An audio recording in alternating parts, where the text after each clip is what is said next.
Hi, my name is Amit. I'm here with Simone.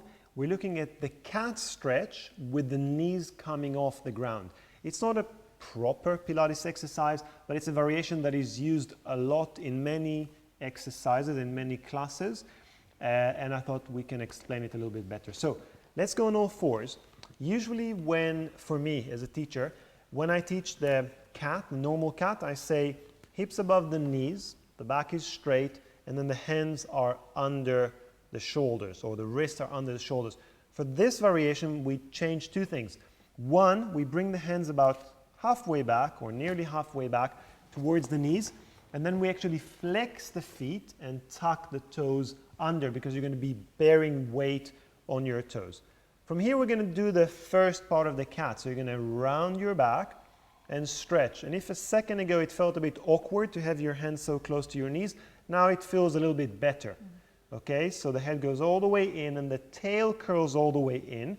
And now I'm going to ask you to just check your weight before we do anything else.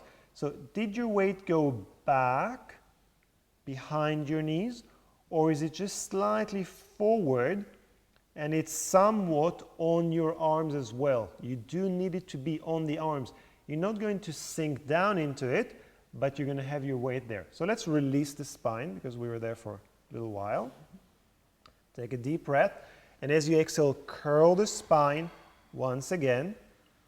Good. And check what we just said, that the spine is round and that your weight is somewhat on your hands. And then the next phase is to try to curl the tail even deeper between the legs. The abdominals will suck in so deep that they lift the knees just off the ground and hold it. And Simone is demonstrating a beautiful position here.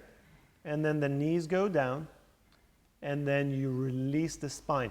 What happens very often is that as you make the effort to lift the knees from the ground, you actually start working hip muscles and not abdominals, and that makes your bottom stick out, and the spine is no longer round. Let's demonstrate that. So you're going to round the back, and then as you pull the knees off, let your bum, So that's what happens to a lot of people. Okay, watch the screen. That's not great. Let's put the knees down. Well, it's not a problem, but it's just going to work your back and your hips and not your abdominals.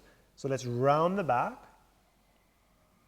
Good. And let's keep it in the abdominals. So it's because the tail curls in and because the abdominals lift you up. That's beautiful. You can see that round shape that the knees come off.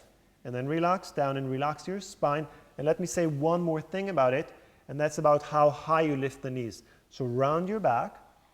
And again, what a lot of people do to make it a little bit easier is they lift the knees off and they actually lift it quite high, like this. It looks like, wow, it's bigger, but actually it's much less work. The closer the knees are to the ground and the more you curl the spine, that's where the secret really lies of this variation. And that's all. You can sit back. Great, thank you. That was hard work. That's the cat with the knees off.